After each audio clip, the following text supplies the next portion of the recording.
Boa tarde a todas, boa tarde a todos, boa tarde a todes. Boa tarde, gente, vamos acordar. Ótimo.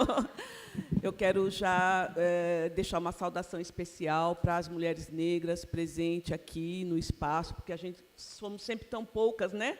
Então, obrigada pela presença de todos, né? Eu trouxe uma cola, gente, porque senão eu não dou conta. Então, eu quero agradecer a organização do SESC, as pessoas que organizaram, planejaram um evento tão bonito, pela oportunidade de eu estar aqui representando o GLE10 Estudo da Mulher Negra, tá bom? Como eu já falei, eu tenho aqui a grata satisfação de mediar essa mesa, que encerrará esse riquíssimo encontro internacional, nós, tantas outras. Durante 5 dias, trocamos experiências sobre feminismos e a diversidade de suas protagonistas. Aprendemos muito sobre a atuação contemporânea dessas mulheres e meninas da Ásia, da África, da Europa, das Américas, também do Caribe, com seus diferentes contextos históricos, políticos, socioculturais, na defesa de seus direitos a uma vida livre de violência e de opressão. Hoje, né, para completar esse quadro, a gente traz aqui uma menina, bem jovem, gente, 26 anos, mas que tem uma força na escrita muito interessante. Eu tive a oportunidade de ler e peço a vocês que leiam também o texto dela. Eu acho que eu deixei a minha colinha lá em cima. Queridos misóginos americanos, a opressão das mulheres afegãs não existe para o seu benefício. E eu vou ler um texto aqui, um pedacinho do texto que eu me identifiquei, porque é uma fala, inclusive, da Sueli Carneiro. A Lúcia Xavier também nos brindou com esse diálogo. E ela fala assim: eu percebo que, na luta para a igualdade racial, econômica e de gênero, minhas irmãs de cor e eu, frequentemente, estamos marginalizadas e sozinhas.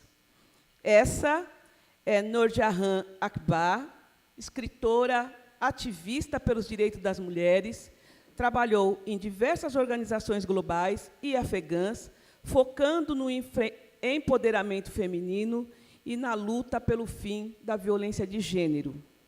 Liderou campanhas nacionais e protestos em defesa dos direitos humanos e, atualmente, dirige o coletivo Free Women Rights, formado por ativistas e escritoras no afegão. Cada palestrante terá 40 minutos de fala. Noorjahan, a palavra é sua. Thank you. Thank you so much. I appreciate it deeply. I'm so glad to be here. Good afternoon. And I'm so sorry for not being able to speak a beautiful language as I speak my second language, English. I want to start with a poem, because the organization I work with, Free Women Writers, the core of our work is publishing women's voices and publishing women's poetry. This poem is called I Free Myself. It's written by Shamila Mohammadi. She says, I know you don't believe it. I can't believe it either. I can't believe that I'm the same woman who grew tall under your fists. The same woman you tortured now breathes freely, far from you. I still remember the day I promised myself to break out of your prison one day and free myself. You won't believe it, but I'm the same woman. I have been able to live outside your shadow, to be happy and to flourish. You said no one else would love me.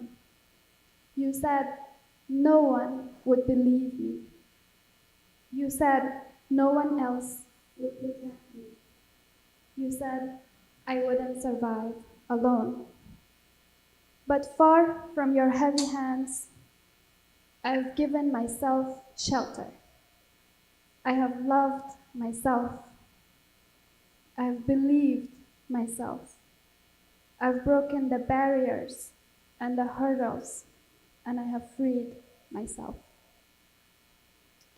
This is a woman writing in Afghanistan.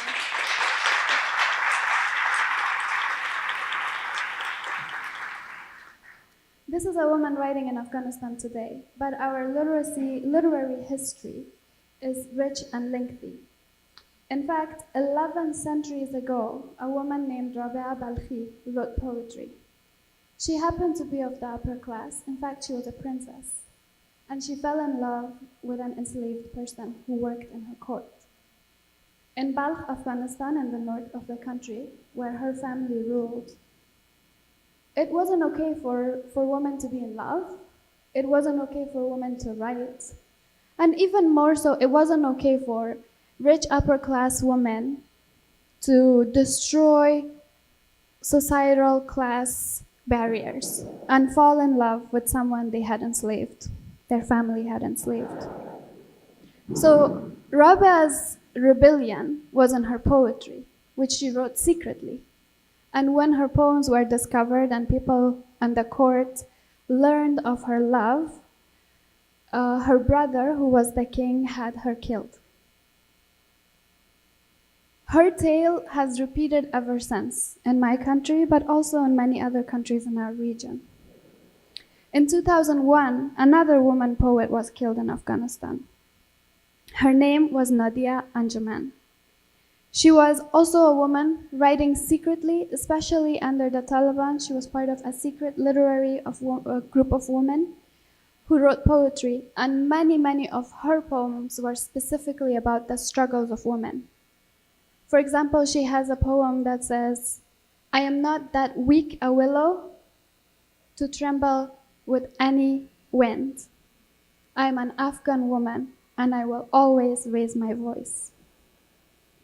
She was killed by her husband for writing poetry. And this is the tale of many Afghan women who have been killed silenced simply for speaking their truth, for living a little bit more openly, a little more authentically, with a little more courage than the society is used to. And it has existed for centuries. The problem with oppression is that it can never silence everyone.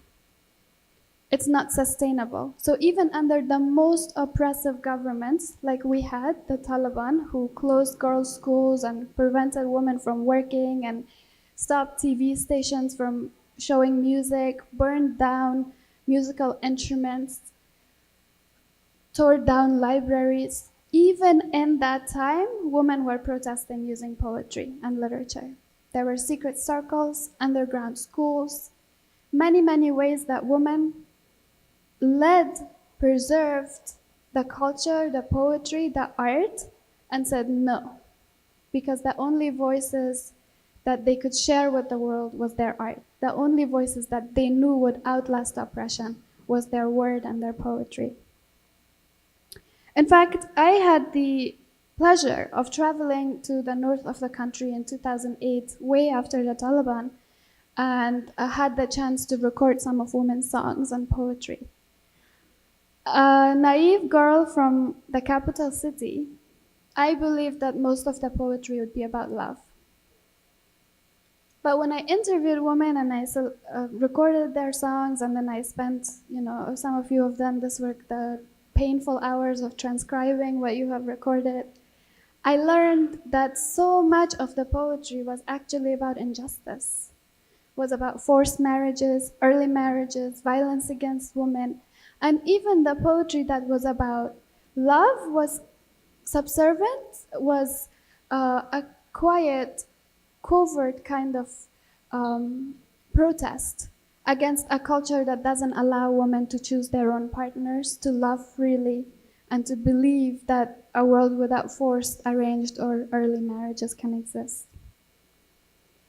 And that's in the north. And in the south, we have another, and many other parts of the country, we have other rich traditions of women's poetry. For example, the Pashtun women read and write landais. Usually, they're 4 lines of poetry, and they're incredibly brave. They talk about intimate things like sex, like women's bodies, and issues that are taboo to talk about in non-poetic form. So, though we use poetry as a very sustained historic way of protesting, there is still silencing of women who dare to write, who dare to protest, who dare to write poetry specifically about their own issues as women, about their experiences living in Afghanistan as women.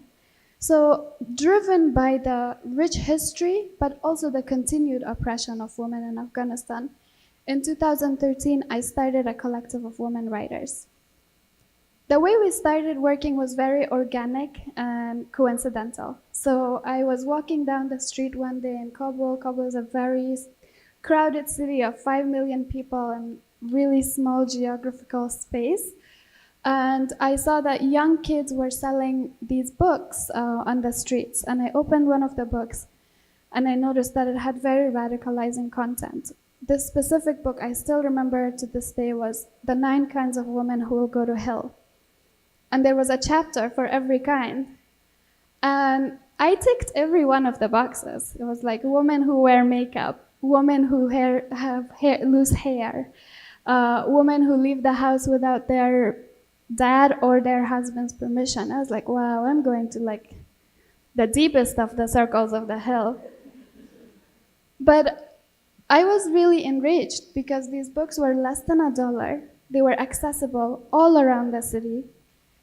And sometimes they were the only literature available for young people, for men and women, for everybody. It was sometimes the only form of literature they could access. So a friend of mine and I who were walking around, her name is Batul, and we said we should create an alternative. And we did. We reached out to our female friends who were writers, and we said, send us your poetry, send us your narrative, make it accessible, because we are not writing only for the rich and college educated. We are writing for every single person who can read in our country. And we published a book. We used our own personal funds, and we published 1,500 copies, and within a month we were out of all the copies. People came from around the country and took it to their schools and their libraries and their communities. Because I'm an optimist, I thought, hey, I have done my work, an alternative exists, lovely, I'm gonna go back to the United States, where I was going to college. But of course, our work was far from over. Once we ran out of the printed copies, women were asking us, how can we read it? How can we access your book? We read about it, we know that exists, how can we find it? And I decided, because Afghans, I don't know if it's the same here, but in Afghanistan, young people are kind of addicted to Facebook. So I started publishing these posts on a Facebook page.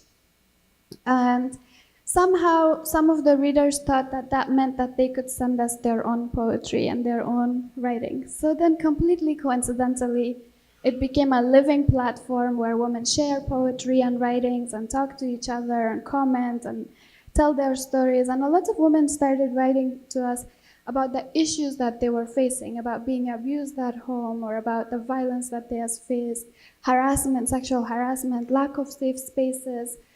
And it kind of became a safe space for women to come together and sometimes anonymously write about issues because they knew that they couldn't write about them publicly.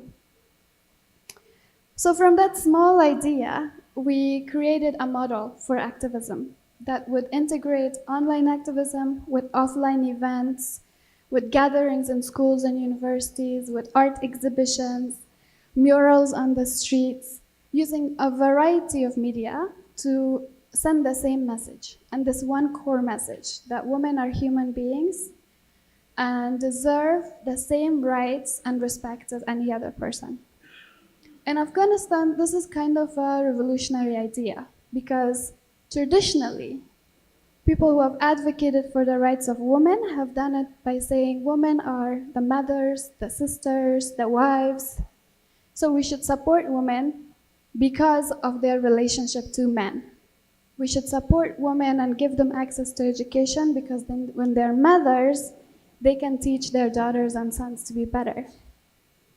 We came in and we said, no, we should support women because women are people. Women are human beings, and even if we are nobody's mother or daughter or wife or partner, we still deserve the same rights and respect as anybody else in society. And to see a woman as an individual, as a person who could decide the trajectory of her own life, that was a really different point of view from other activists and other people who were working in our field. So we decided to focus our work on 3 goals. One was to advocate against violence against women. The other was to build solidarity and sisterhood. And the last one was to heal from trauma. Because even as an activist, when sometimes women wrote me their stories, and they still do, that was traumatizing. There was months and years when I just wanted to turn everything off and go into a secluded room and sit and see nobody, because hearing story of rape after rape and violence after violence and femicide after femicide, you eventually, as a woman activist, you begin to see yourself as a statistic. You begin to see the women around you as numbers, as figures, and dehumanize them and yourself to kind of protect yourself from the compounding trauma of your own experiences, hearing about other people's experiences, and then sharing that. So we wanted to create this space where women could talk about their stories and talk about their hardship, but also have moments where we celebrate our accomplishments, because I think this is something that feminists around the world are really, really bad at. We are really good at pointing out our difficulties. We are really horrible at taking moments to celebrate what we have accomplished.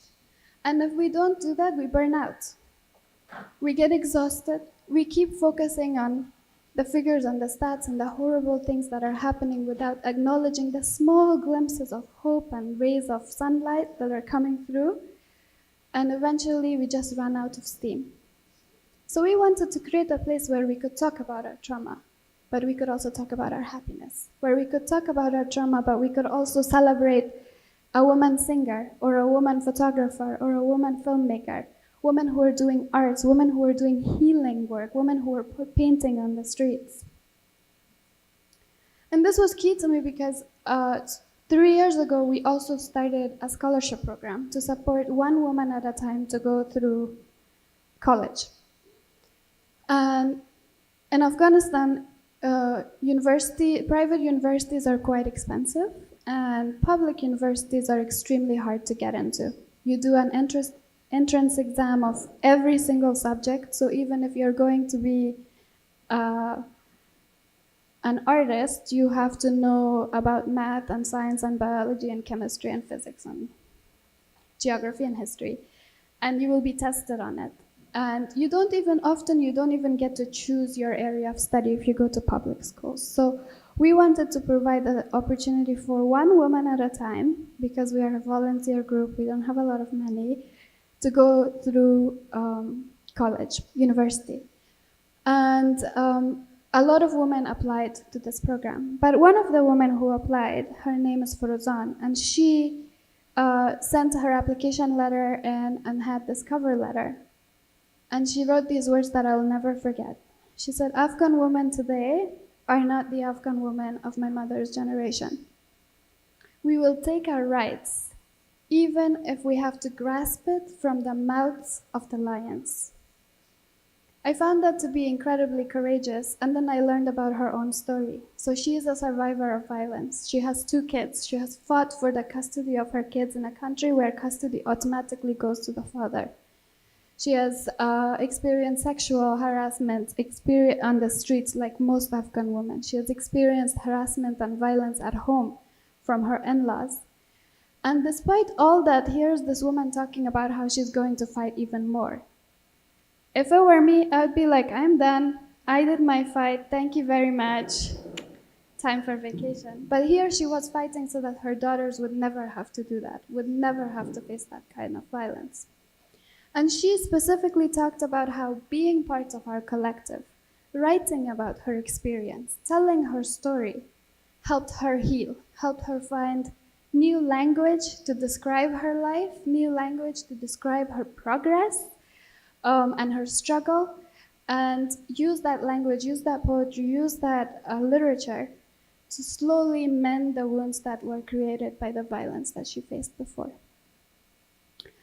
So a big part of our work is creating a feeling of sisterhood, like the one Forozan experienced, because if anyone has ever experienced violence, you know, especially intimate partner violence or violence at home, you know that violence is isolating.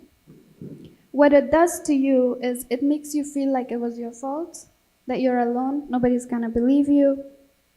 And what we want to do is to change that by saying there's a sisterhood of hundreds of women standing behind every single woman who dares, who takes the courage to free herself, to find new ways to live. So last year, actually, we wrote this book. It's called You're Not Alone. And we started, we wrote it in local languages, and then we also published it in English for fundraising purposes. And we started distributing it to women for free and put it online, and so that women of all backgrounds could access it as well. And time again, we hear from women who have read the book about how reading it made them truly feel like they're not alone. That if and when they're ready to seek liberation, there will be others who are listening to them, who believe in them, who won't question them or their experiences or their reasons for leaving abusive situations, but just be there, be a presence, a warm, loving, kind, believing presence around them. And that is so important to me. I feel like if we have helped even one woman to feel that way, to feel that they are not alone in their struggles, then we have done a tremendous thing. And I also think promoting sisterhood and solidarity is important because there are so many women who are actually foot soldiers of the patriarchy.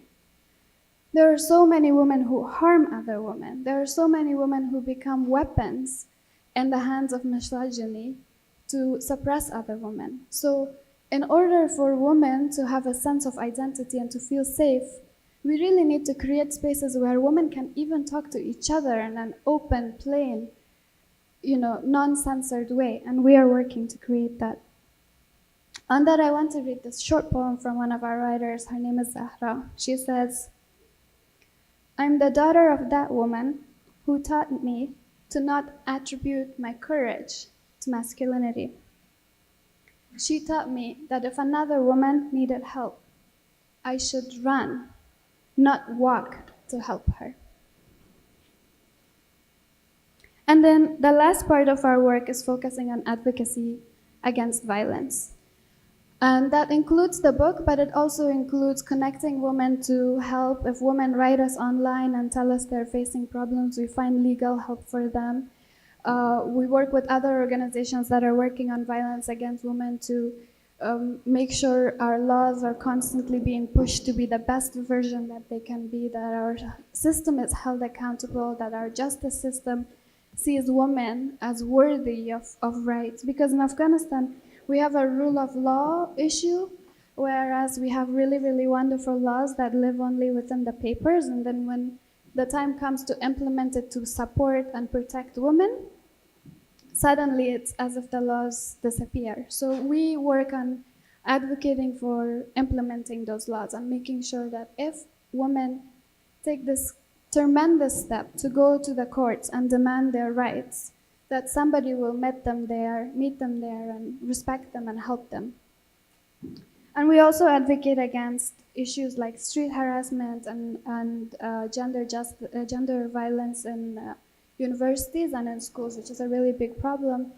In fact, around 90% of women who were interviewed in 7 big cities in Afghanistan said they had faced some kind of street harassment. And out of those, 14% said that they left their jobs or their schooling because of harassment. So harassment is not only a violation of human rights, but it's also literally preventing Afghan women from seeking an education or getting jobs. And in doing that, it's also harming our country because we are a country that's recovering from war, and we need every single human being to be contributing to changing and making it better and reconstructing it and creating peace and safety. And if women can't do that because some asshole is like going to grab them on the streets, that's a disrespect to the women's rights, but it's also a disrespect to our country and to our hope and goal as a hopefully in the future post-conflict community. And then I also wanted to talk a little bit because I live currently in the United States, and although I go home very often, my family lives there. Living in Washington, D.C. allowed me to see women in the diaspora, so Afghan women who are living in the diaspora. And I noticed a lot of them face the same problems and issues and discrimination as women back home. And on top of that, they don't have a way to connect with women back home, to create a system of solidarity and push each other's agendas forward so that we can be their voice and they can be our voice and we can create a collective voice for change. So we decided that we wouldn't just focus on women in Afghanistan and publishing the books and the literature and the writings of women in the country, but also in the diaspora. So now we have women writing, 130 women writing for us from Afghanistan, the majority, but also the US, Canada, Germany, Turkey, Greece, because we have a growing population of refugee women who have escaped war or violence from Afghanistan and now live abroad, and they also need a way to express their stories. So somebody recently asked me why we needed this in Afghanistan. I think it's specifically important for our context because since 2001, after the fall of Taliban, a lot of money has been poured into Afghanistan for specifically women's rights, millions of dollars. But much of that work has been done from a donor-driven, top-down approach. It hasn't taken into account the needs of the grassroots women. And much of that work, the agenda, the priorities, has not really been decided by Afghan women. And there's also this big generational gap between younger women who face a new slot of issues than an older generation of activists and heads of NGOs who live different circumstances. For example, in 2001, I helped organize one of the first protests against street harassment in Afghanistan. It hadn't been done before, and even the topic of street harassment was not really discussed openly, even though every woman I knew had faced some kind of street harassment. And one of the first reactions I got was actually from other women activists who ran NGOs in Afghanistan. And they told me, this is not a problem in Afghanistan. The only women who face harassment are those who dress inappropriately.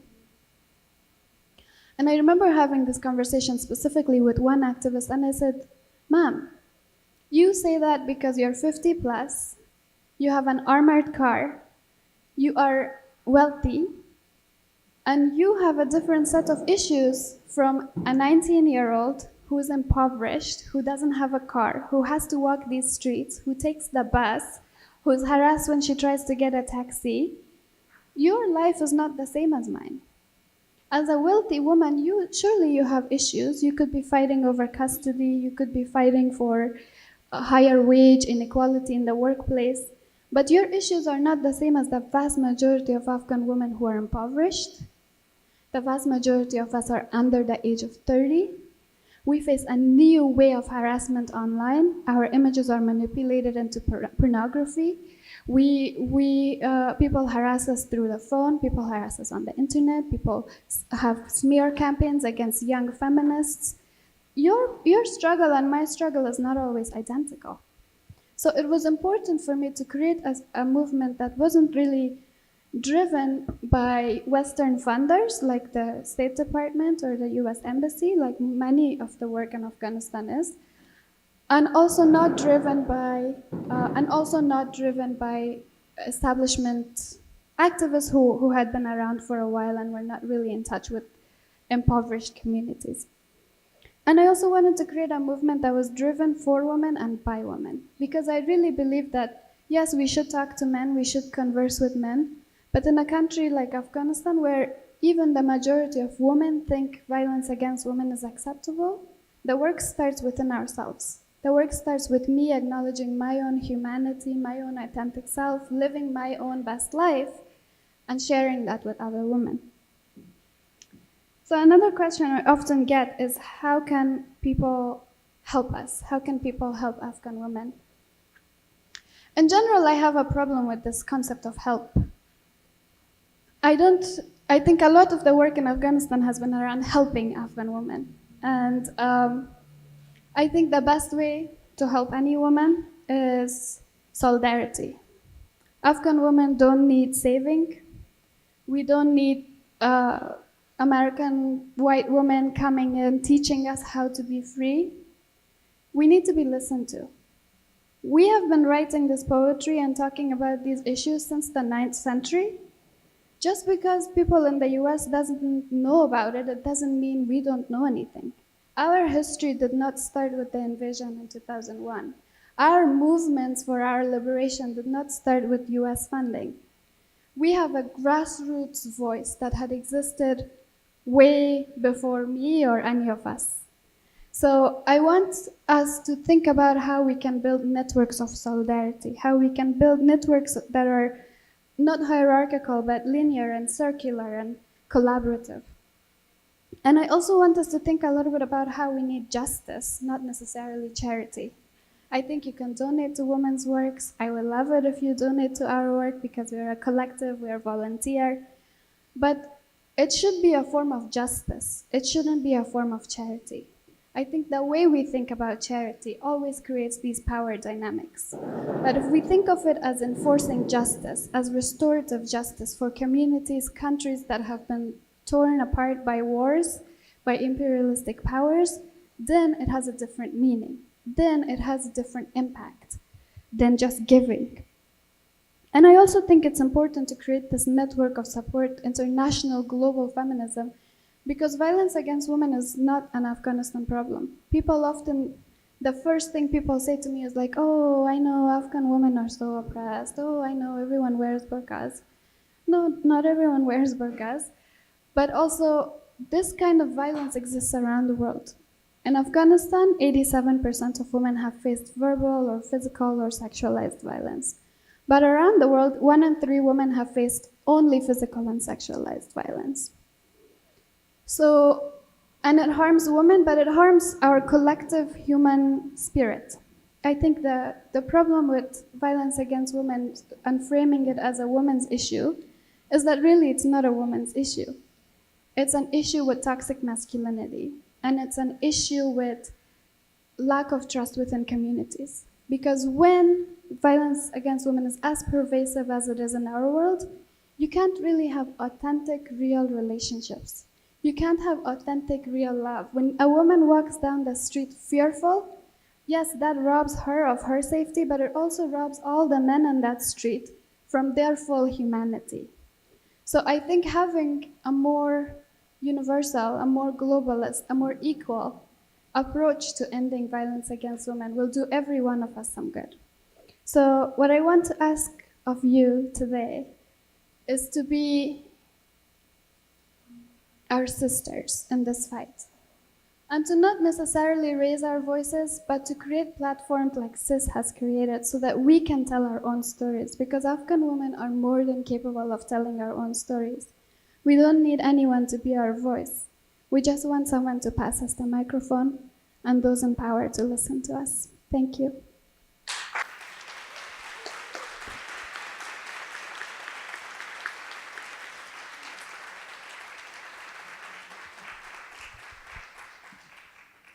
Eu falei para vocês, leiam o texto dessa menina e prestem atenção.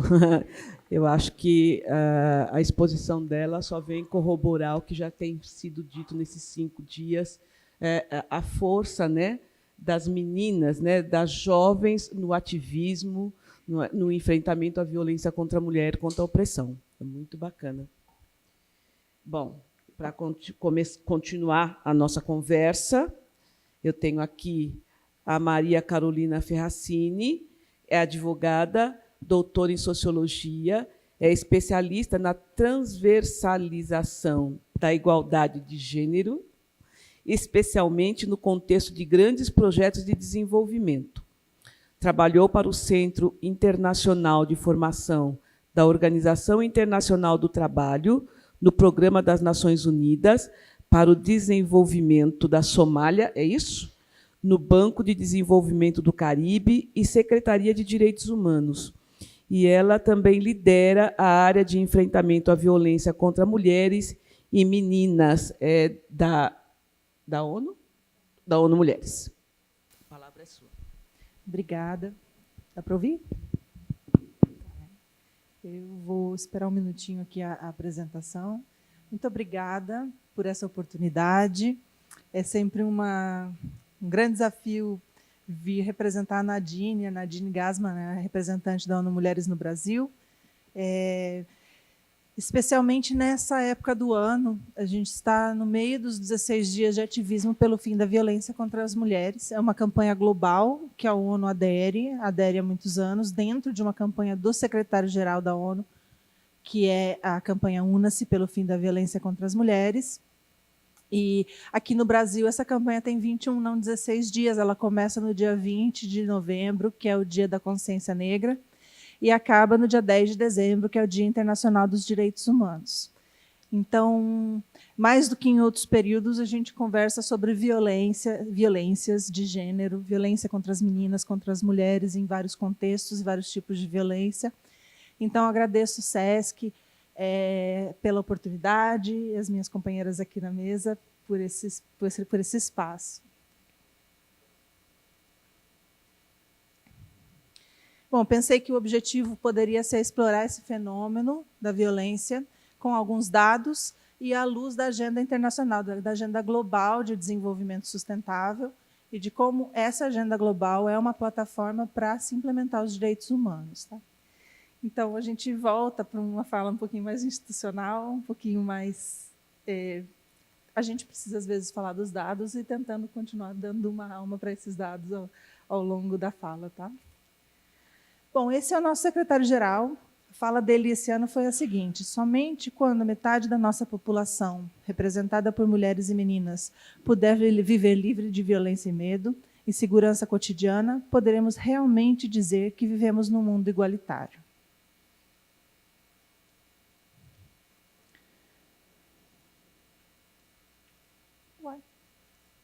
Alguém pode passar para mim? Ah, foi. Então, os 16 dias de ativismo são esse período de 20 de novembro a 10 de dezembro. No mundo inteiro, a sociedade é convocada, a sociedade como um todo, as comunidades, as mulheres, os homens, as empresas, as universidades, a fazerem ações, a realmente darem um passo a mais sobre como se enfrentar a violência e sempre mais aprofundar e trabalhar esse tema no conteúdo, não simplesmente na fala. Esse ano, os objetivos globais da campanha são ampliar as vozes dos movimentos de mulheres em sua diversidade. Significa realmente trabalhar com as mulheres sobreviventes, com as mulheres ativistas, principalmente com aquelas que sobreviveram à violência, e conseguir abrir espaços e plataformas para que elas possam contar suas histórias, para que elas possam demandar aquilo que é o conjunto de prioridades delas. Outro objetivo é promover ações específicas, concretas, promover mudanças nas instituições. Tá? Aqui a gente tem falado com embaixadas, a gente tem falado com empresas, a gente tem falado com governos estaduais para que essas ações sejam realmente mais concretas possível. E, por último, convocar compromissos de financiamento. Mais para frente eu vou falar sobre como anda a saúde financeira da rede de enfrentamento à violência contra as mulheres. Tá? Essa foto é do ano passado, quando, nessa lógica de usar a cor laranja como a cor simbólica do enfrentamento à violência, como uma cor vibrante, como uma cor positiva. Nós iluminamos aí o Cristo Redentor no ano passado. Esse ano, os movimentos iluminados são o Conselho Nacional do Ministério Público, o Senado e a Câmara. Bom, vou falar um pouquinho de dados, mas primeiro vou falar do fenômeno, né? E de como é que o fenômeno se materializa, né? Esse é um modelo ecológico feminista, ele aparece nas diretrizes de enfrentamento ao feminicídio, preparado por um grupo de feministas acadêmicas feministas, e ele olha para 4 dimensões. A primeira delas sendo a social, né, que trabalha a ideia da masculinidade como um valor superior, e os códigos de conduta rígidos, os papéis dos homens e das mulheres rígidos, as expectativas com relação a esses papéis rígidos, né? O que se traduz em controle. Então, começa a se olhar para a violência como uma forma de controle desses papéis, e controle de quem desvia desses papéis, homens e mulheres. É esse controle que leva ao feminicídio, é esse controle que leva à associação de valores do feminino como valores inferiores, né? Então, essa construção ainda está muito presente nas nossas sociedades, na nossa vivência, e é um nível social importante da gente trabalhar. Junto com isso, vem também a objetificação das mulheres, do corpo das mulheres. Então, aquelas propagandas absurdas, você vê a mulher, o corpo, ou um pedaço do corpo, não vê a cabeça, por exemplo, né? Então, você corrobora a ideia de que aquilo é um objeto que é possível de se usar ou possível de se controlar através de um poder maior e masculino, né? No nível comunitário, a sociedade, nas nossas comunidades, o nosso cotidiano tende a isolar as mulheres no mundo privado. Ainda existe um papel que as mulheres espera-se que as mulheres assumam, que é o papel de cuidadora dentro da família, dentro do privado, né, que isola as mulheres de espaços públicos, de debates públicos, de lugares de fala, onde elas podem materializar aquilo que são as expressões, as prioridades. Essa é uma violência que é normalizada. Então, você, a partir desse espaço privado,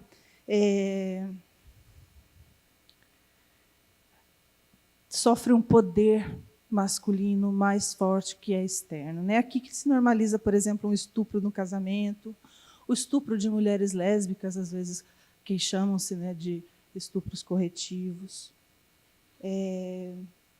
E aqui também que a identidade dos homens como grupo se forma. Então, você tem que pertencer ao grupo, você tem que ser masculino e estar ligado àqueles valores. Senão, não, você tem outros valores femininos, não está no grupo, né? Então, tem um nível de opressão para os homens aí também. O nível relacional é o nível da família, onde a gente chama o homem o chefe de família. Ainda existe isso como algo que socialmente a gente convive no nosso cotidiano, no nosso dia a dia. Aqui a gente fala também da dominação econômica e da diferença entre poder econômico de homens e mulheres, que ainda existe dentro das famílias, e dá uma ideia de que a mulher é dependente do homem de alguma maneira. Por mais que depois, se a gente olhar para os dados, isso é muito diferente na realidade. Quem é que realmente está bancando as famílias, liderando as famílias e cuidando da reprodução social são as mulheres em muitos casos, né? E, finalmente, o nível individual. A ação sobre a família, ou sobre esse nível relacional, é aqui que se normaliza a resolução de conflitos como a violência como uma forma normal de resolver conflitos, né? E, finalmente, o individual, que é aquele mais desafiador, que passa pelo biológico, por aquilo que a gente experimentou, que cada pessoa experimentou como biológico, e que transpassa para uma segunda dimensão, que é a aprendizagem dos papéis que nos foram impostos e de como esses papéis são normalizados, apesar de violentos.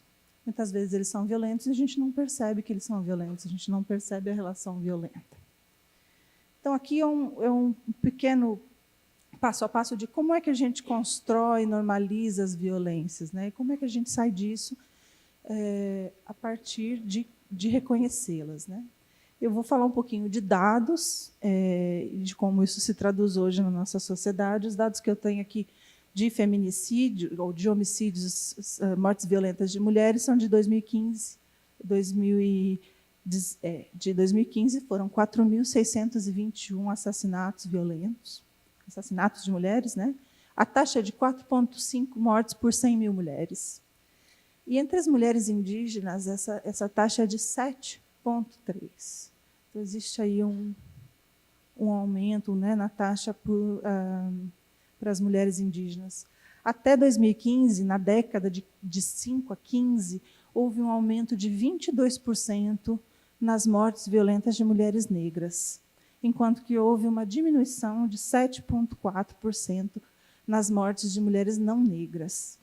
Então, aqui também, a violência de gênero tem raça, tem etnia, tem classe social e tem endereço, né? A gente tem aí, depois eu vou mostrar alguns dados também de outros tipos de espaço de violência. Mas é muito importante a gente não olhar para o fenômeno sem desagregar e sem olhar para esses dados de uma maneira muito específica.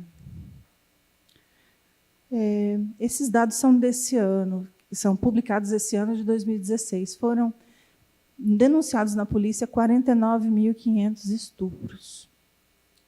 E no SUS chegaram 23 mil casos. O que é mais assustador são as idades das vítimas. Crianças até 13 anos são 50% dos casos, 51%, né? As adolescentes até 17 anos são 17%, e o restante adultas, 32,1%. Então, a violência sexual também tem idade também, né? Então, quando você olha para esses números, você percebe a importância, por exemplo, de se debater sexualidade, de se debater prevenção da violência nas escolas, e em espaços onde as crianças e os adolescentes possam se sentir seguras para debater esse assunto. Esses também são dados do Atlas da Violência do ano passado. Nós temos aí 503 mulheres vítimas de agressão por hora. 29% das brasileiras relatam ter sofrido algum tipo de violência no último ano. 43% dessas agressões foram em casa e 39% na rua. E tem uma prevalência, novamente, se você somar as mulheres pretas e pardas, você vê uma prevalência grande de violência contra as mulheres pretas ou contra as mulheres negras. Vou falar um pouquinho de alguns dados do Nordeste. E a gente considera esses dados, apesar de serem da região do Nordeste, super relevantes e possíveis de se observar em outras regiões do Brasil. Por quê? Porque foi uma pesquisa longitudinal, a equipe de pesquisa volta todos os anos no mesmo grupo de mulheres.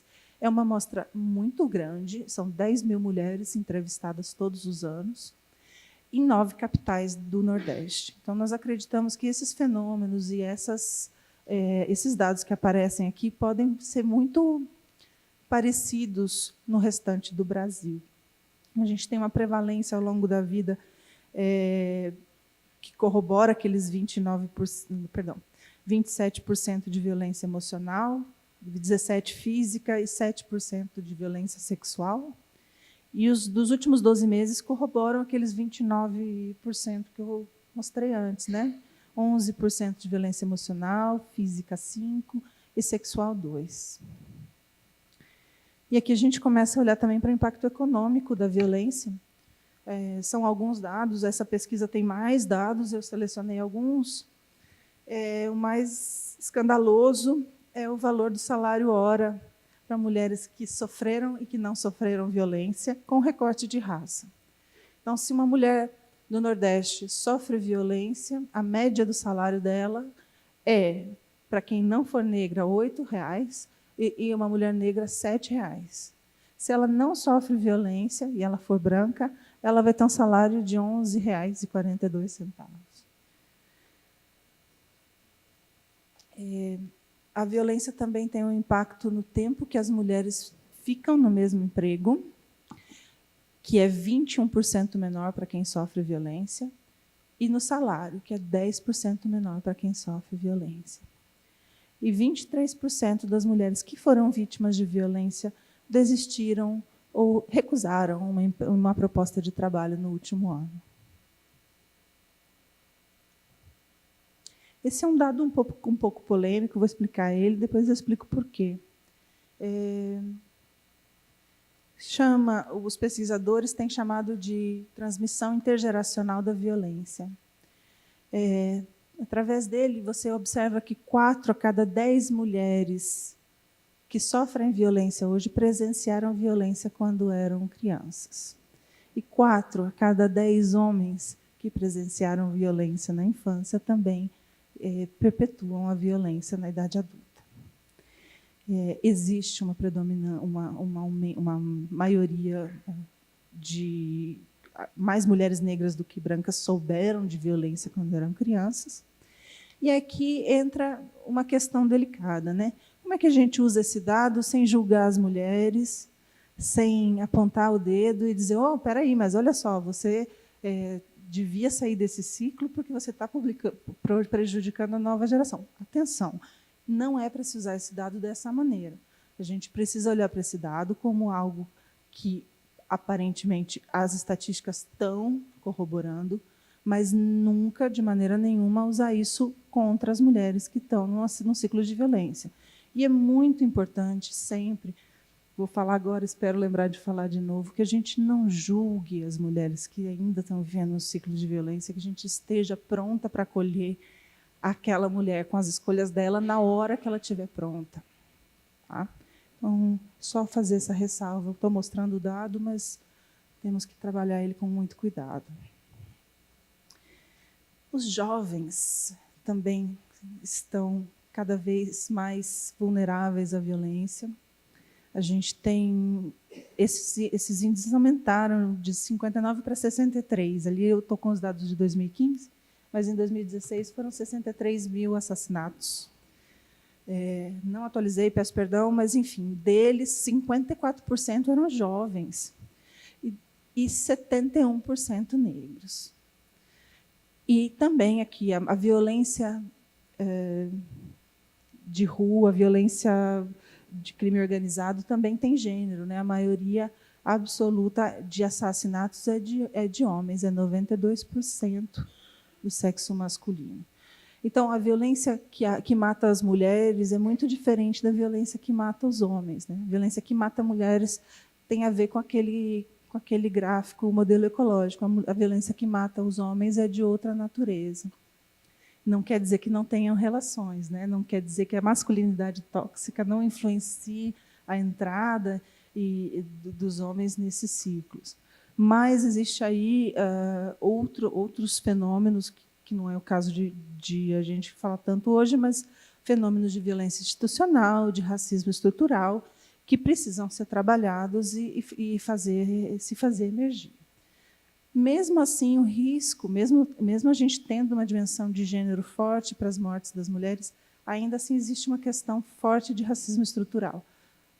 Por quê? Uma jovem negra ela tem 2,19 vezes mais chance de morrer assassinada do que uma jovem branca. E o dado que eu encontrei, que foi do Grupo Gay da Bahia, mostra que entre 2015 e 2016 cresceram 30% os assassinatos, perdão, entre 16 e 17 cresceram 30% os assassinatos de pessoas LGBTI. Então, esses são os dados que a gente tem hoje. Alguns já temos os dados desse ano, que eles não estavam ali naquele gráfico ainda. Mas aí a gente traz algumas questões, né? Nós temos aí uma experiência de 30 anos bastante forte de enfrentamento à violência contra as mulheres. experiência que nós precisamos preservar e construir e melhorar em cima dessa experiência, e outros desafios pela frente, que eu vou tratar um pouquinho. O marco de prevenção de violência de gênero da ONU, esse é um marco global, ele olha para 3 grandes dimensões, que são a prevenção, antes que ela ocorra, a prevenção da violência recorrente, ou seja, a quebra do ciclo de violência, e a resposta. Na prevenção, antes que ela ocorra, a gente precisa olhar com carinho e com um pouco mais de estrutura para campanhas e para a linguagem. Né? A gente precisa realmente investir bastante para que isso seja algo disseminado, conhecido, e que as pessoas conversem de uma maneira estruturada e possam realmente se levantar contra a violência, levantar as vozes contra a violência, nos espaços onde elas estiverem. E depois a educação. E aqui eu quero falar uma coisa muito interessante. A gente tende a falar da Lei Maria da Penha como uma lei punitiva, né? A gente tende a olhar para os mecanismos da Maria da Penha, vai na Delegacia das Mulheres. Mas a Lei da Maria da Penha, ela tem uma dimensão, uma natureza construída na ideia de prevenção. Tanto é que, a partir da Lei Maria da Penha, que se investe em educação pela igualdade de gênero nas escolas, educação pelos direitos humanos, pelo antirracismo nas escolas. Na intervenção precoce, a gente olha para 2 elementos: a quebra do ciclo de violência daquelas pessoas, daquelas meninas, daquelas mulheres que estiverem em lugares vulneráveis, em situações vulneráveis. E, em muitos casos, nossos programas que têm dado certo são os programas de esporte e os programas de empoderamento econômico. Porque, através do empoderamento econômico, você consegue criar as ferramentas na vida daquela mulher para que ela resolva, no tempo dela, com as ferramentas que ela tem, quebrar esse ciclo e não voltar a cair no ciclo. E, finalmente, os serviços essenciais, que são parte da resposta. Essa resposta, ela não é só sobre o fim da impunidade, ela não é sobre o punitivismo em si, sobre a responsabilização dos agressores, que também é parte do processo, mas ela deve também ser a partir do acesso à justiça. Significa que as mulheres têm que poder contar as histórias delas, significa que as mulheres precisam reparar e sentir a reparação daquela violação de direitos que elas sofreram. E significa que os serviços de enfrentamento à violência, serviço psicológico, serviço de assistência social, delegacias especializadas, serviço de informação como o Ligue 180, tem que estar funcionando de uma maneira especializada e especialmente interseccional. Porque é diferente você trabalhar a questão de violência contra uma mulher indígena, como contra uma mulher negra. É preciso que os serviços estejam preparados para esse tipo de características específicas das violências. Então, no Brasil, a gente tem um 180 funcionando, precisa de melhoras, a gente tem uma rede de atendimento interessante, tem mais de 500 delegacias de enfrentamento, delegacias especializadas no Brasil. Existem centros de referência com serviços psicossociais, mas precisam continuar existindo.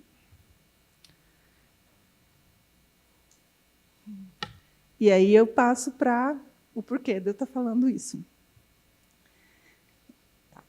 Esse aqui é o orçamento da Secretaria de Política para as Mulheres entre 2013 a 2017. 2018 a gente não colocou os dados aí.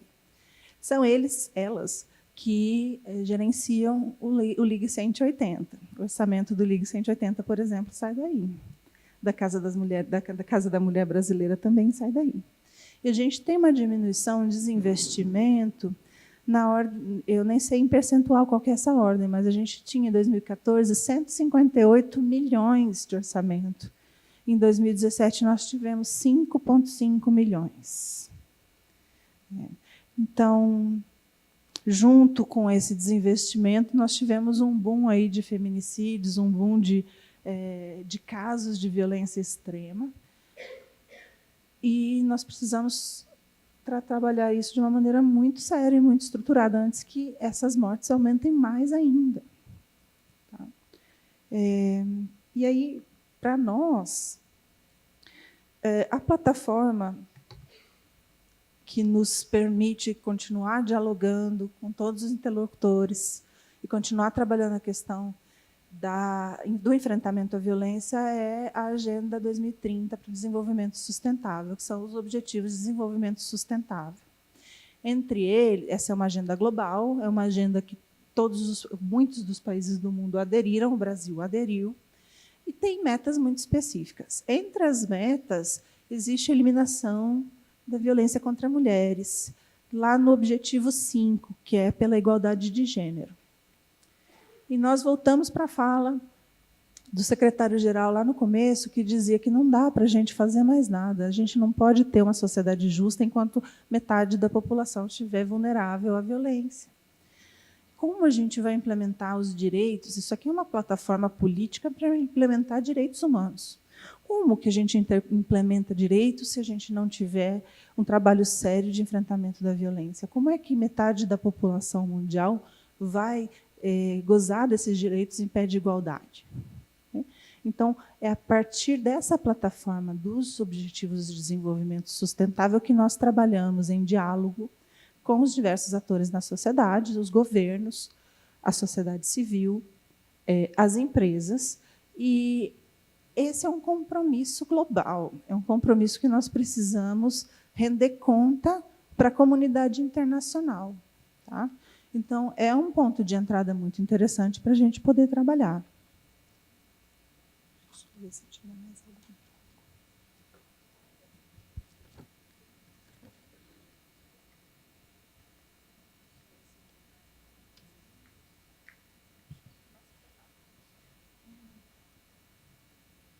Mas eu acho que, por enquanto, é isso. A gente abre para perguntas depois.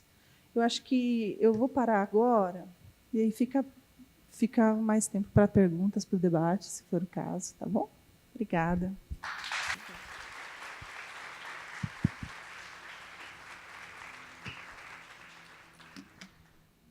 Bom, então nós estamos aqui com bastante tempo para pergunta, porque a Carolina usou apenas 25 minutos do tempo dela. Se vocês quiserem encaminhar algumas questões. Ninguém. Carolina, então, deixa eu aproveitar, né? Porque você está nessa área de enfrentamento à violência contra a mulher, é um trabalho que eu desenvolvo no GLE10, né? A gente tem o curso de promotoras legais lá, enfim. Você trouxe para a gente que a Lei Maria da Penha é um instrumento de prevenção, evidente, né? É isso mesmo. E o Estado tem um papel preponderante nessa questão, e você trouxe também o que praticamente acabou-se o investimento, não é, no enfrentamento à violência contra a mulher por parte do Estado. Nós tivemos agora a nomeação, né, ou a indicação da futura ministra de Direitos Humanos, declarando que as mulheres nasceram para ser mães, né, e que, infelizmente, elas têm que ir para o mercado de trabalho. Enfim, então, eu entendo que o quadro que está se delineando, né, para o enfrentamento à violência doméstica é um quadro de não existência de enfrentamento à violência doméstica. Né? Você tem alguma projeção sobre isso? Você tem algum entendimento? Você tem alguma previsão? Como é que você enxerga? Né? Então, bom, eu enxergo, primeiramente, que as posições das pessoas que vão participar do governo têm que se convergir com os compromissos internacionais do país. O Brasil tem um compromisso com a Plataforma de Objetivos de Desenvolvimento Sustentável, também tem um compromisso com a Plataforma de Ação de Pequim, de 95, que trata especificamente disso. É signatário da Convenção pela Eliminação de Todas as Formas de Discriminação contra as Mulheres e do Protocolo Opcional, que submete o Brasil à jurisdição internacional, quer dizer que o Brasil pode ser chamado, processado por uma parte, por uma pessoa que se sinta violada no Comitê de Enfrentamento à Violência contra as Mulheres. Então, existe um aparato de normativas e de compromissos internacionais e de leis no Brasil que são política de Estado, não política de governo. Então, elas devem continuar sendo seguidas e nós precisamos, como sociedade, continuar respeitando e garantindo que essas leis continuem existindo, demandando, né, que essas leis continuem existindo. Sobre a questão do financiamento, deve ir junto, né? Então, uma vez que o Brasil tenha um compromisso, ele também precisa financiar que esses compromissos sejam implementados. Tá? E a gente tem um sistema de freios e contrapesos. Então, quem aprova o orçamento do Estado é o Legislativo, o Executivo executa. Mas existem outras instituições, né, outros espaços institucionais onde aquele diálogo, aquela disputa tem que ser feita, inclusive legislativo. Que mais? E eu acredito também que existem serviços que estão muito estruturados dentro de outras estruturas que não do Executivo, por exemplo, ou do Executivo Federal, por exemplo, as defensorias públicas, né? Que a assistência jurídica ela vem gerenciada, vamos dizer assim, pelo Judiciário. Então, nós acreditamos que esses serviços possam continuar existindo de uma maneira normal. O desinvestimento no Ligue 180 já está acontecendo há alguns anos. Então, nós vamos ter que observar como é que isso vai ser no próximo governo. Nós não temos ainda uma análise fechada sobre como é que vai ser esse diálogo. O que nós sabemos é que existe aí uma série de compromissos que os governos precisam dar conta.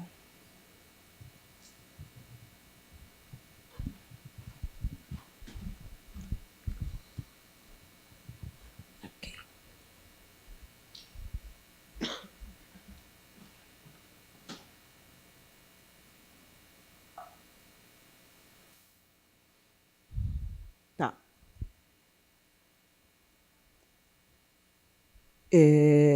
A Catarina pergunta para a Nur Jahan. Eu vou ler aqui a questão para você. Você falou rapidamente sobre a relação entre diferentes gerações de mulheres ativistas, sendo que as mais velhas estão ligadas a organizações. É isso que eu entendi? Eu entendi. Poderia falar um pouco mais sobre o histórico do movimento de mulheres e das organizações no Afeganistão? Thank you, Katerina. Definitely. I can definitely talk to that. So, in Afghanistan, we have had some form of movement for women for many, many decades. It really depends on how you define movement. But to me, a movement is collective action at any level for a common goal or a shared goal. We have had this kind of movement, collective action, even going back to the 40s, 50s, even before that to the 20s. What has happened historically is that the movements have been led by upper class women of privilege and power. So, you know, in the 1920s, there was an effort by a very progressive king, an effort that is commendable to increase the number of women in universities, to increase the number of women in schools, to create a magazine for women. However, the people who were able to use the fruits of that movement were mostly upper-class women who lived in urban areas. And then we also have an urban-rural divide. It's not just about generations, it's about access to currently internet, but also schools, also universities, institutions, ministries of justice, and women's rights. So I think a part of it has been historically that the movements have been led by upper-class women who have come from privilege. But now we are seeing that that's changing. And a part of that is that the younger generation of women have had more opportunities. So now, maybe even for the first time in our history, it's possible for a woman from a rural area to travel to the city to get an education, and then be in university, connect with other women, connect with activists in a way that wasn't before. So, for example, in my mother's generation, it would have been impossible almost for a woman to come from a farther, more rural area to Kabul and live alone and go to school. But now I have dozens of cousins who do that. And that changes the voices that exist. It creates a plurality that I think can be really enriching. And many of the older generational feminists and activists are open to that. They're open to that dialogue. They're open to learning about how young women's issues are different, young women's lives are different, but some are not. And there's also a distinction here. There are activists, and then there are NGOs. And I think non-governmental organizations that are mostly funded by like State Departments, different embassies, receive foreign funding. Some of these NGOs also do amazing work. They create schools, or they create scholarships, or they create opportunities for women. But that does not necessarily equate a movement. It's a form of providing service. For me, a movement is where people are all speaking, where nobody is being helped, but rather there's a place for everybody to speak their voices. So what I hope that we will slowly start working towards is creating that kind of inclusive movement that's not only rich women, that's not only Pashtun women or Hazara women or this ethnic group or that ethnic group, but it's inclusive of women of different classes and ethnic groups and religious groups as well. Thank you. Eu tenho mais perguntas aqui agora para Maria Carolina. A primeira delas. A Ana Carol, é isso? Pergunta a relação entre a diminuição de investimentos na Secretaria de Política para as Mulheres e o golpe e com o atual governo misógino, e como a ONU Mulheres poderá ajudar. Bom, o desinvestimento começou a acontecer em 2015, então foi antes da retirada da presidenta. Então existe, a partir de 2015, 2014, 2015, uma mudança na posição da Secretaria de Políticas para as Mulheres, né? Foi fundida com o Ministério de Direitos Humanos, houve uma série de medidas. Então, é claro que, a partir da retirada da presidenta, esse investimento caiu ainda mais, e coincidiu também com uma crise econômica, né? Então, não tem uma resposta concreta do tipo é uma relação direta, é uma relação causal. A gente observa com os dados de que existiu, sim, uma redução nos investimentos. Segunda parte da pergunta. Como a ONU Mulheres pode ajudar, né? Então, eu esqueci de falar, era uma das coisas que eu queria falar antes. A Secretaria de Política para as Mulheres é uma conquista do movimento feminista global. E a existência dela, desse mecanismo, na plataforma de ação de Pequim, é uma orientação para todos os países do mundo. A partir de 95, essa era a direção, que existisse um mecanismo forte, financiado, bem estruturado para fazer política para as mulheres, inclusive política de enfrentamento à violência. O que a ONU Mulheres tem trabalhado bastante é para continuar garantindo que a tecnologia que foi construída nos últimos 30 anos, né, o aparato de enfrentamento à violência, os mecanismos, os serviços, a legislação, seja bem documentado. Então, os processos, os diálogos, as conferências de políticas para as mulheres sejam bem documentados, para que a gente continue tendo isso estruturado. Isso é um. Outra coisa que a gente tem feito é trabalhado muito com o movimento social, buscando não só diálogo, mas também financiamento para o movimento social continuar incidindo e fazendo com que essas demandas não se percam nesse novo cenário, né? São as duas coisas que a gente tem feito com mais afinco, principalmente garantir plataforma, voz e recurso para o movimento social feminista, o movimento de mulheres, mulheres negras.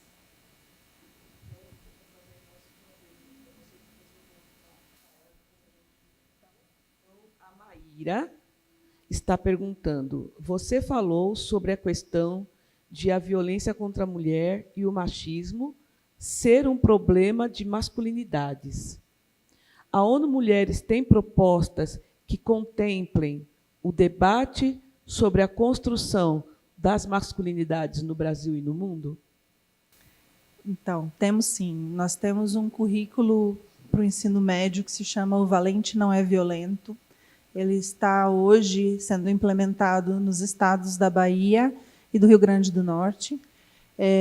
Em contemporânea, nós estamos fazendo uma avaliação de impacto, não de impacto, uma avaliação de eficácia desse currículo. Tem um consultor nosso hoje em Juazeiro, na Bahia, acompanhando a implementação do currículo. A partir do comecinho do ano que vem, nós devemos conseguir fechar os conteúdos, e são conteúdos ligados aos estereótipos tóxicos de gênero, né? E ao enfrentamento das masculinidades tóxicas e à prevenção das violências de gênero. São 6 planos de aula. O currículo, esses planos de aula seriam para os estudantes do ensino médio, mas ele é voltado para os professores. Então, a formação que nós fazemos é com professoras e professores, educadores, assistentes sociais que estão dentro das escolas e que depois implementam o currículo. Nós temos pesquisas e evidência de outros países do mundo de que a melhor maneira de enfrentar, dentro da educação, esses temas e a prevenção da violência é conseguir com que esses conteúdos entrem nas matérias oficiais. Então, trabalhar esses temas na história, trabalhar esses temas na língua portuguesa. Ainda não estamos nesse patamar, mas nós estamos trabalhando para que o conteúdo esteja bem testado e, então, com calma e com muito diálogo, encontrar espaço dentro dos currículos do ensino médio no nível estadual. A Rejane pergunta para a Nordjahan: a partir de sua experiência com mulheres escritoras, gostaria de ouvi-la sobre a relação entre violência e palavra na história das mulheres. Você poderia falar mais sobre isso, por favor? Definitely. So, I've noticed in the context of Afghanistan, there is a language of violence that has been perpetuated generation by generation. And it even starts by the way we address women. So there are specific slurs that are used to describe women in Afghanistan. One of those slurs is naqas al-aql, which means somebody who has a deficient brain. I have been called this. I know many, many women who have been called this. I know women who have participated in TV debates, and the men they were debating told them, "Oh, I'm not gonna debate with you. Your brain is deficient. You're naqas al-aql." That's just one example of one word that then translates into silencing women, into like a kind of systematic structural violence that basically says women's voices are not worth hearing. Women have nothing meaningful, nothing useful to contribute. But it goes beyond that. For example, in Afghanistan, when a woman is raped, this has changed a little bit, but it continues to be a problem. People say her dignity was violated. Be'ezzat shud. Which translates into basically her dignity was taken from her. That is language allowing women's dignity to be robbed of them. Why should a woman lose her dignity because she was raped? Shouldn't the rapist lose their dignity? Shouldn't the onus, the responsibility, the consequence of violence be on the perpetrator rather than the person who was the survivor? And there are many words like this, and I think a part of it is because it's really hard to point to violence and then to point to words and then draw a line to the physical violence. It seems very abstract and theoretical. And if you want to make literature that's accessible to the masses, it's really hard to say this word you used is problematic because it perpetuates or protects this kind of violence. That's just, people are like, words are just words. Why can't you take a joke? This is my favorite thing when people say, why can't you take a joke? But there is, our words have a lot of power. And time again, when you call women who have been raped be'ezzat, when you call women naqas al-uql, or this or that, it perpetuates and excuses the violence and puts the responsibility of fixing things really on women, not on the perpetrators. This is also a current issue, is that in Afghanistan, for example, right now, a group of women footballists have come out and talked about their sexual harassment that they have faced.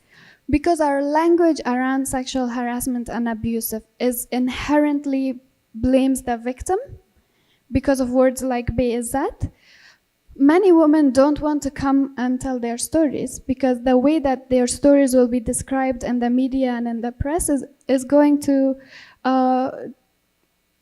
violate their respect, it's going to violate their privacy, and it's going to diminish them only to that experience. So there's a long history of using language that diminishes women, that protects violent abusers more than it does survivors. And not only women, even survivors who are children, survivors who are boys, who are young boys who have faced sexualized violence.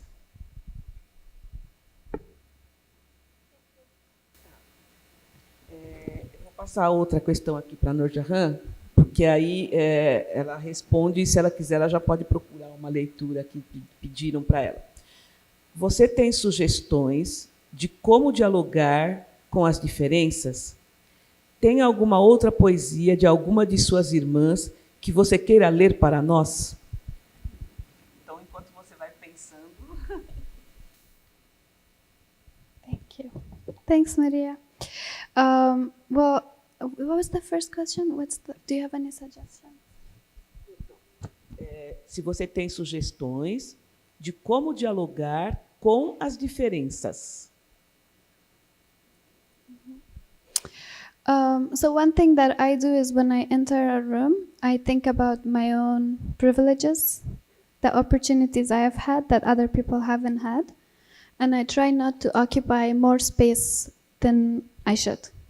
I think what makes it hard to talk about differences is that people with the most privilege often occupy the most air, the most space, the most words, the most time. So in order to our differences to come forward, sometimes we have to be silent and listen to people who are different to us. And I don't think we do that enough. Even within the feminist movement, I think it's good to be sure of yourself, but it's also good to question yourself and your own prejudices. I actually did have another poem I wanted to read, but I forgot. And if we have time, can I read it now? Não, você pode procurar. Fala para ela, você quer ler o que está aqui já? Sure. Okay. Sure. Okay, so this poem, Because I think what I said, one of the things I said was we don't celebrate hope and happiness and accomplishments enough. This is kind of like a happier poem. It's called My Hands Smell of Hope. My womanhood is a crime with dark tales. My days, flowers from the seasons of grief. At home, street, and city, they take my freedom from me and call me siyasar. Siyasar is another slur, speaking about words. It literally means black-headed or someone who is oppressed. So many women are called siyasar, automatically placing us in a normalized oppression. Like their oppression is normal because they're siyasar. So it's a word that's very commonly used for women. I'm a woman from Afghanistan. My eyes are lights made of the heavens, and I bring messages from the lilies of the vine. My hands still smell like hope. I'm a woman from Afghanistan. Thank you.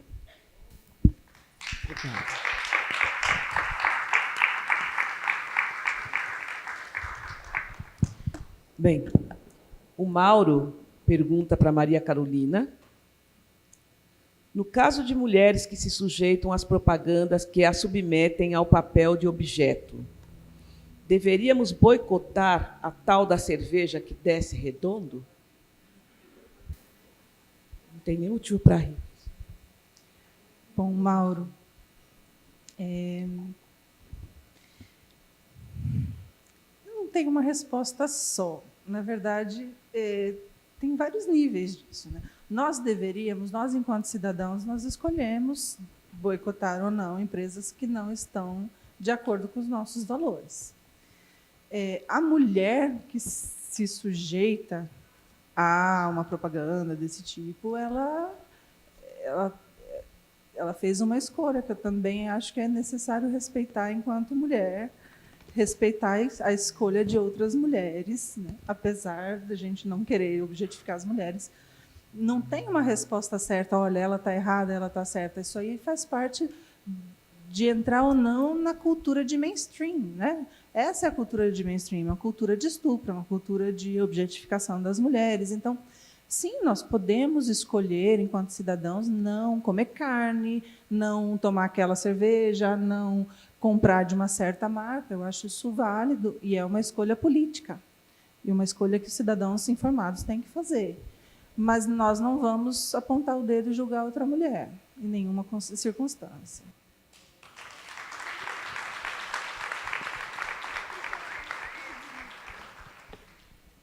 Eu tenho aqui mais...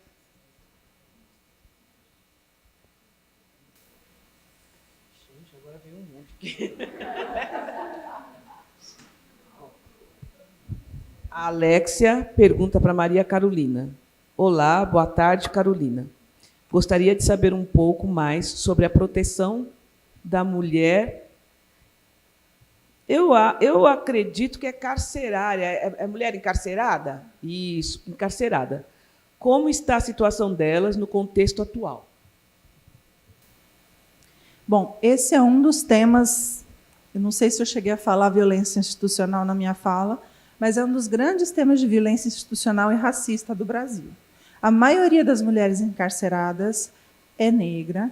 A maioria das pessoas encarceradas hoje ainda não foram julgadas. Existe uma lei muito clara sobre o fato de que puérperas, mulheres gestantes, mulheres com filhos até 6 anos, se não me engano, sem julgamento, não deveriam ser privadas de liberdade.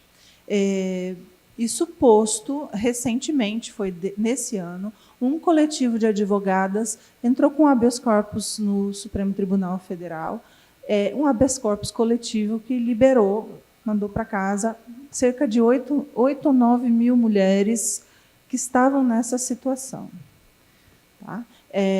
Então, é possível, a lei brasileira não permite que essa situação exista e ela continua existindo. Então, as mulheres continuam entrando em situação de privação de liberdade antes do julgamento, com filhos em casa, esses filhos ficam vulneráveis. Tem que se lembrar que esse habeas corpus ele foi influenciado também por uma decisão da ex-primeira-dama do Rio de Janeiro, né? Que conseguiu a liberdade exatamente por ter filhos em casa. Então, teve uma influência aí do contexto, da visibilidade desse primeiro caso, que influenciou. Mas, no geral, nós vemos com muito bons olhos, cumprimentamos, inclusive fizemos esse mês, no dia 25, uma homenagem ao coletivo de advogadas que fez esse habeas corpus no Supremo. Mas a situação continua bastante delicada, né? Essas 8.000 mulheres saíram, mas a gente precisa trabalhar mais seriamente com esse encarceramento e a estrutura dentro dos presídios, porque a lei também prevê ginecologista, creche, berçário, uma série de outras estruturas dentro dos presídios feministas que não estão sendo, não necessariamente estão em funcionamento, em bom funcionamento. Tá? Bom, eu acho que é isso. Acabou as perguntas, né? Porque tem bastante aqui, acho que já vai dar um tempo. Já tem mais 14 minutos, pelo que eu tenho aqui, é isso? Mais? Então,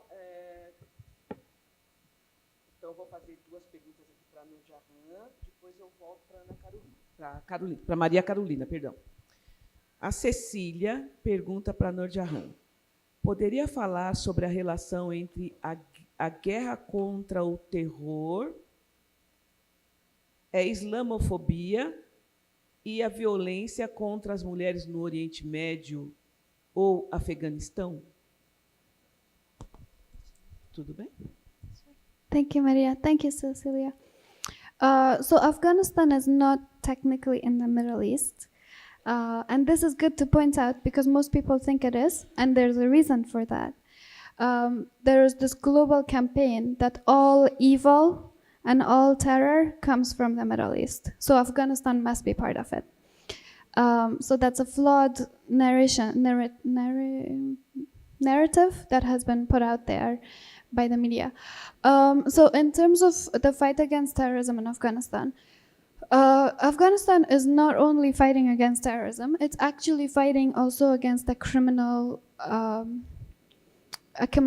institution. To me, the Taliban, way more than their ideology, are committed to surviving using their own criminal institutions. So the funding for the Taliban, for example, comes from narcotics. Afghanistan supplies 90% of the world's narcotics. That is billions and billions of dollars. And the money doesn't go to the farmers. It goes and funds terrorism. It funds the Taliban, but it also funds ISIS, which are now active in Afghanistan as well. So to fight the Taliban only from an ideological point of view, only in addressing the radicalization, is not sufficient. We need to talk about arms deals, we need to talk about narcotics, we need to talk about global powers and how they have traditionally protected radical groups when it has served them. And we need to put it in the historical context. So the Taliban did not exist in Afghanistan all the time. They are a fairly recent phenomenon if you think about the history of the country. It has been around for 5,000 years, the country. But this radical wave really started in the 70s and 80s when the US funded radical Islamist groups in Afghanistan to kick out the Mujahideen, to kick out the Soviets, the USSR. So really, Afghans didn't create this problem. And it's not our problem to solve. Right now in Afghanistan, we have radicals from Yemen, we have radicals from Chechen, we have radicals from Uzbekistan, we have radicals from Pakistan, from Saudi Arabia, from more than a dozen countries who are fighting in Afghanistan. And we have anti-terrorist forces from dozens of countries as well. So really, my country is a battleground for this global fight that's going on, and a battleground that we did not choose to be. We never asked for the US to invest in destroying the USSR using our soil, using our people, using our institutions. So I think it's a very, very complicated question. People often ask me, like, do you think the US should stay in Afghanistan, or do you think they should leave? The issue is not so much staying and leaving. The issue is, how do we create a system in which Afghanistan is sovereign and in which there is some kind of democratic system. That's really the solution. The troops being there or not being there is not as relevant as what is the next step. So, okay, we have the troops leave. Who is going to take over? Is it going to be a Taliban government? Do we have enough systems and structures and protections around for women, but also for young people who make 70% of the population, but also for ethnic and religious minorities, for example, Hindus and Sikhs who are not Muslim, who live in Afghanistan, who are facing constant threat, their leaders are being assassinated. Do we have systems in place where Afghanistan can be a safe haven for its own people and not for terrorists from around the world? And I don't think we have that. By the same token, airstrikes by the US is not a sustainable way of creating peace or democracy. These airstrikes often kill civilians, they harm local communities, they harm local economies, and they continue to make us dependent on global forces. I think really the solution is in creating an Afghan-led process where our own constitution and our own institutions are at the heart of any kind of peace talks. And right now, as peace talks are going on and Russia is involved and China is involved and the US is involved, sometimes I think we face the threat of Afghan voices not being involved, of foreign powers making the decisions and then coming to us and telling us, here is the golden egg we have found for you. There is no golden egg without Afghans themselves. So what I advocate for is not so much like a clear-cut black and white, the troops leave, the troops come, the troops stay.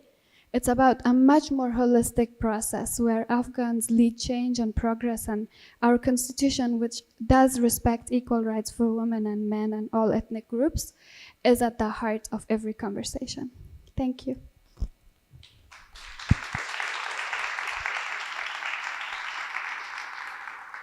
Eu vou deixar mais uma questão aqui para a Noor Jahan, porque tem muitas perguntas para você. Aí, vamos ver se eu consigo aqui. Bom, Noor Jahan, gostaria, quem pergunta é a Maria, gostaria que você falasse mais um pouco sobre a importância e a função das narrativas pessoais feitas pelas mulheres como recurso de transformação e autonomia dessas mulheres. Tudo bem? Thank you, Maria. So I think it's incredibly important for women to be telling their own stories. I think it's important in Afghanistan because women are often not given the stage to narrate their own lives, to tell their own stories, but it's also important globally. So just as I talked about Afghans and Afghanistan as a whole being excluded when, for example, peace talks happen, Afghan women are often excluded from conversations about our own lives. When I moved to the US, I know I would go to these like panels and conversations, and you would see like 5 people, mostly Americans, who had lived in Afghanistan for like 3 months and worked there, and they would be experts talking about my life. And you would rarely see an Afghan woman telling her own story, narrating her own life. And especially in the context of Afghan women, it's really important because even going back to 2001, when First Lady Laura Bush gave a speech that was like, let's go invade Afghanistan, the whole speech was about Afghan women and about how the Taliban were torturing Afghan women and hitting women on public streets and killing women, which they were, but it was a top view on Afghan women. Like, this is what's happening to Afghan women, as if we don't have agency, as if we are not doing anything. And what the solution to that is militarism, which is so problematic, right? Because it didn't take into account anything that we were doing ourselves in our countries. And it didn't take into account any solutions other than, let's go bomb that country. And the reason that happened is because the voices and stories and narratives of Afghan women was completely absent. So we are often talked about by everyone and rarely listened to. So that's why I really appreciate being here, and I really appreciate that SASC took the time to really find a woman from the region to talk about the issues of the region. Because if we don't tell our own stories, somebody else will tell it, and I don't think they will do justice. And also, they often say, if you're not at the table, you're the meal. So I would rather not be the meal.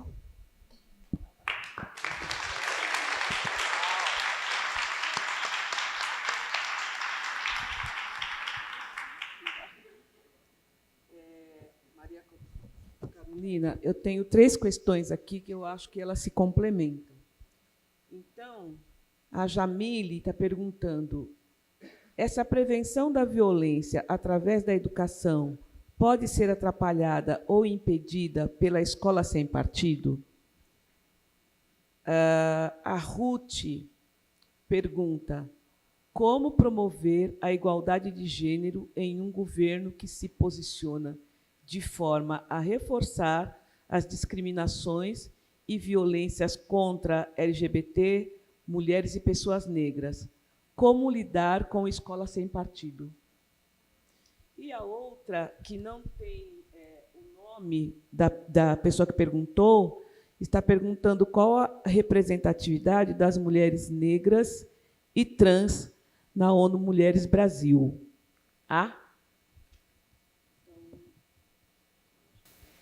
Bom, eu vou começar pelo final.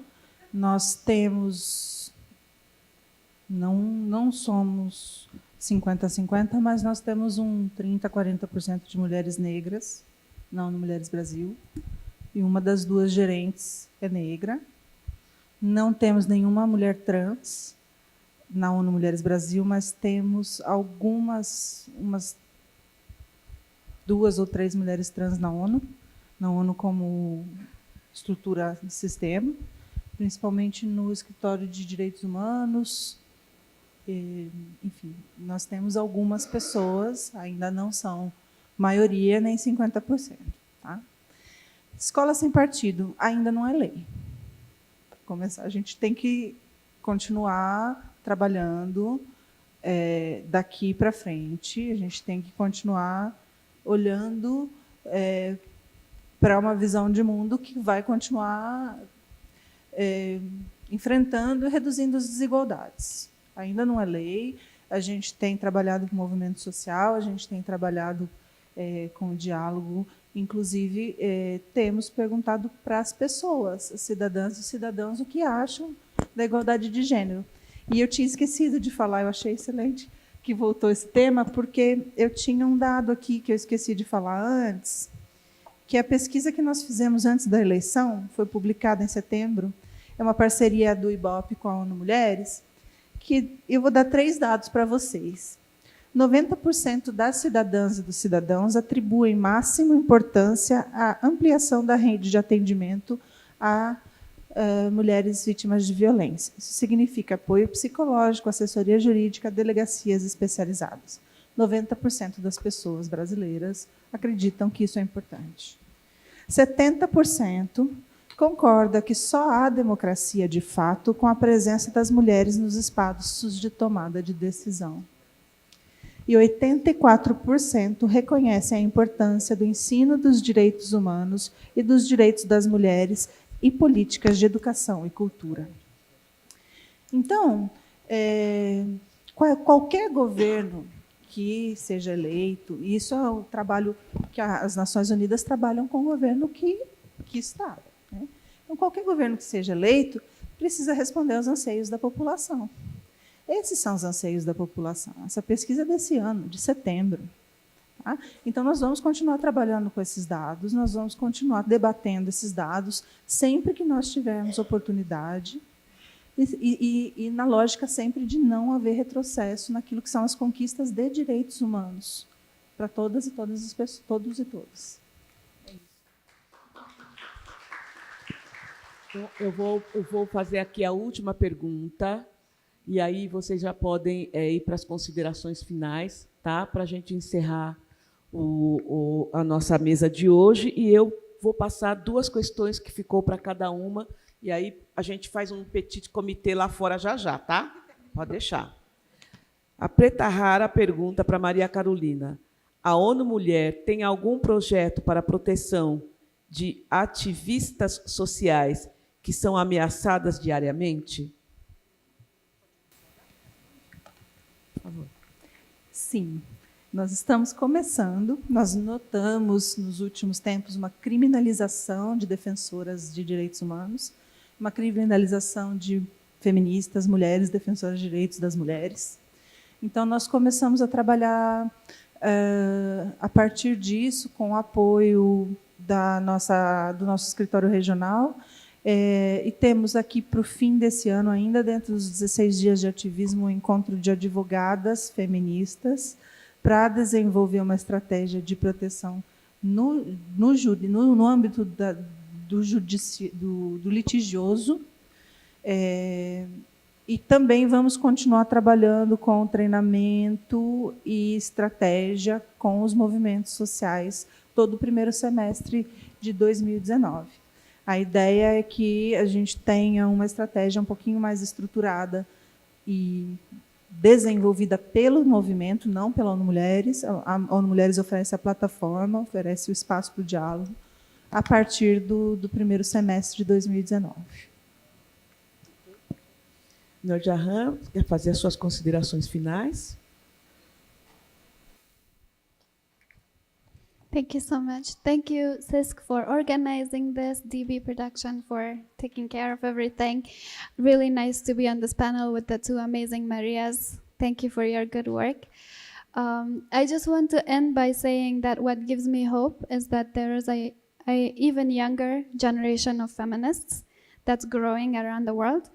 And this generation is more fierce and more fearless and more, how do I say it, more rude. Because I don't think you can end patriarchy by being pleasant. I don't think being nice and smiling and cute is going to finish the subjugation of women around the world. And I'm so proud of young feminists, 18, 13 teens, tweens, who are doing a new kind of feminism, a kind of feminism that's bold, that's brave, that's rude, that literally tells the patriarchy to go itself. And I think that's beautiful, and sometimes it makes me uncomfortable, sometimes it probably makes other people uncomfortable, but we can't grow if we are comfortable. So I just want to give a shout out to all the young feminists who are starting way before I started and challenging themselves and challenging men and women around themselves. I also want to send a short message to men. It's really exhausting to be a woman. It's also really exhausting to be a woman who's fighting for her basic human rights. It really is time for men to step up and do some of this work, to really be at the front lines, to be our backbone. Because the problem is not necessarily women, it's a toxic culture of masculinity being equated to violence, to aggression. And women can't fix that for you. We have been fixing a lot of things for centuries. This one, I think men have to fix for themselves.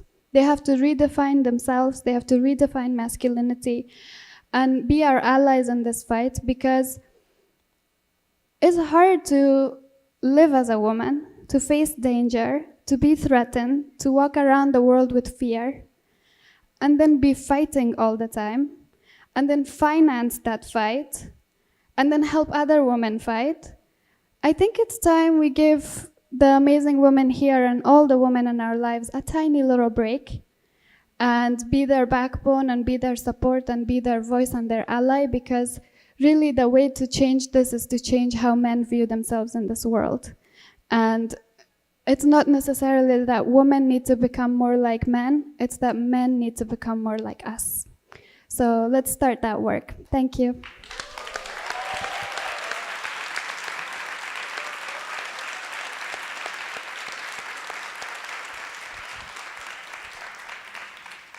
Essa menina fala a minha língua. antes de terminar, eu vou aproveitar o gancho e dizer para vocês, mulheres brancas, que nós não inventamos o racismo. Então, quem tem que dar conta de acabar com essa chaga que nós temos na sociedade brasileira são os brancos, são as brancas. Então, eu vou repetir o que eu tenho dito em muitos eventos. Não adianta não ser racista. É preciso que brancas e brancos e a sociedade se insira na luta antirracista. Né? Porque é isso. Assim como se os homens não se engajarem, nós não vamos conseguir acabar com a violência contra a mulher, da mesma forma, nós não vamos acabar com o racismo se a sociedade branca não nos ajudar a fazer isso. Ok? Eu quero...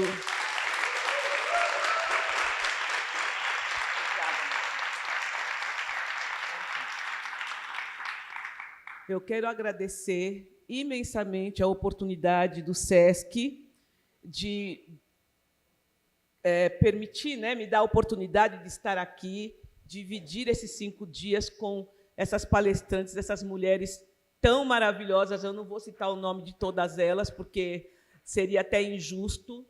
Né? Eu espero que, no próximo ano, a gente possa ter uma programação semelhante para a gente continuar essa conversa, esse debate, porque a gente sabe que, nesses 5 dias, não demos conta de esgotar esse assunto. Tá? E vamos ver com quem é que a gente vai poder se apegar para que a gente não essas ameaças de retrocessos que nós estamos aí experienciando, e vivenciando, não sei como, mas que esses retrocessos não aconteçam. Né? Obrigada pela participação de todas, por estarem aqui até agora, domingo, esses 5 dias. Bom retorno para quem estiver voltando para os seus estados, países, enfim. E, mais uma vez, muito obrigada.